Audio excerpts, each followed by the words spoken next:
Hi there. So today is Tuesday, the 24th of October, and this is the release day for the third book in my Belfast Ghosts series, Matthew's Twin. And that's just my author copy there. So this is another ghost horror, just like book one, The Blue Man, and book two, The Fairy Lights. So I thought I'd read you the prologue of it and give you an idea of what it's about.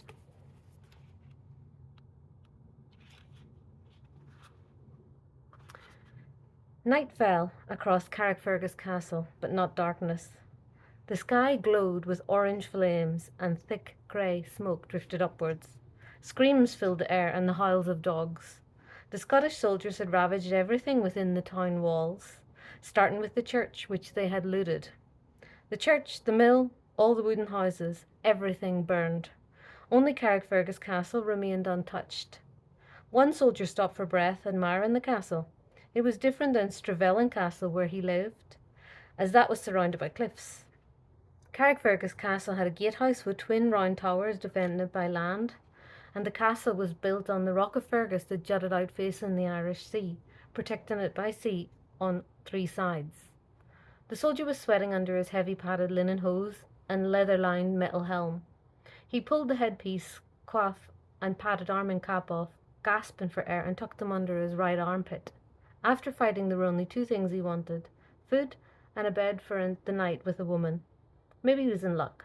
A woman stood in a shadowy corner between smouldering cottages. Why didn't she run from the sight of him like the other serfs, fleeing the walled town for the fields and woods beyond?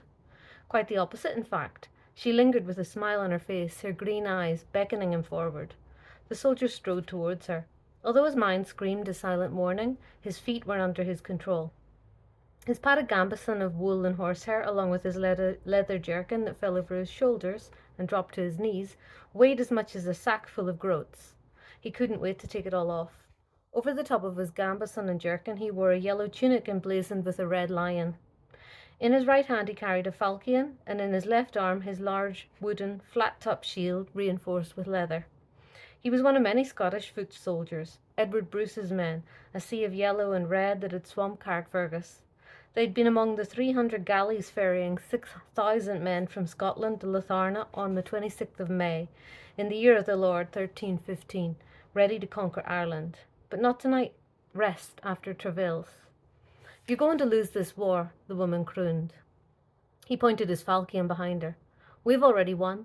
Look at your town. It's burning. You're lucky you aren't too." She relieved him of his burden, the headpiece, coif, and padded arm and cap that he'd tucked under his arm, and carried them for him. "You've won one battle, but not the war. Not yet. If you want to win, there's only one thing you can do." "Aye, kill traitors to our cause, like you," he said with a sneer.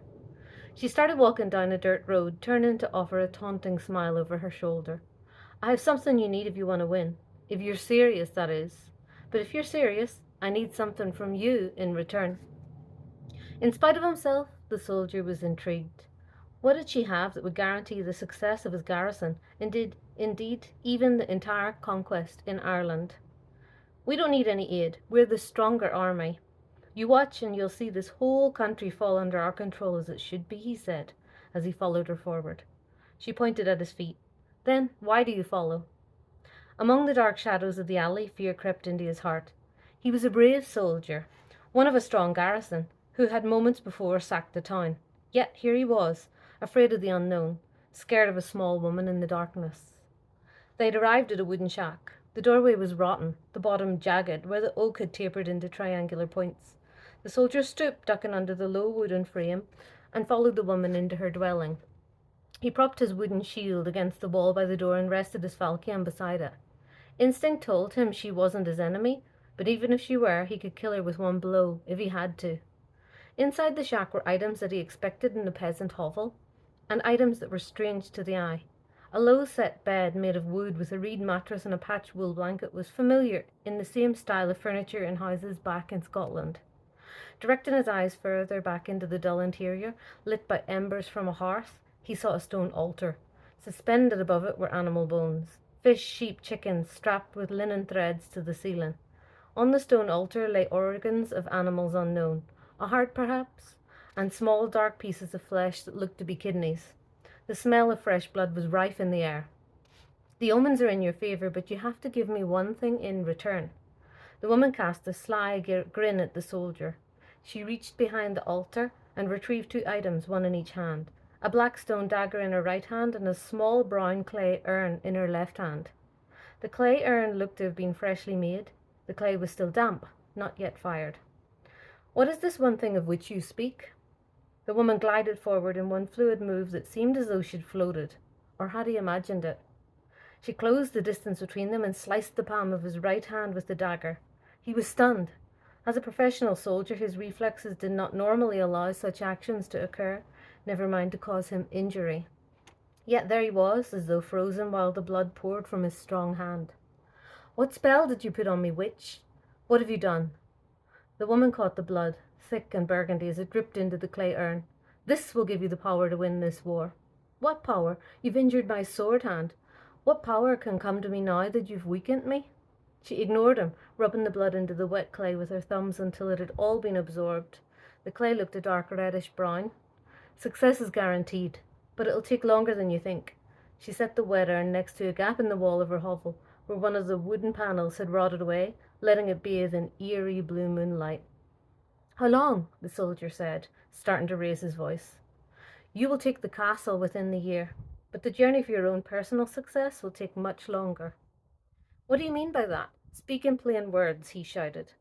You will fall in your quest for glory, but it will not be the end of your journey. In fact, it'll only be the very beginning. So that's Matthew's twin, standalone book 3, Ghost Horror in my Belfast Ghosts series. It's available on Amazon, Barnes & Noble, Foyles, Waterstones, other online retailers. Kindle Unlimited, it's free if you subscribe. So check that out and hope you can celebrate with me today for lunch day.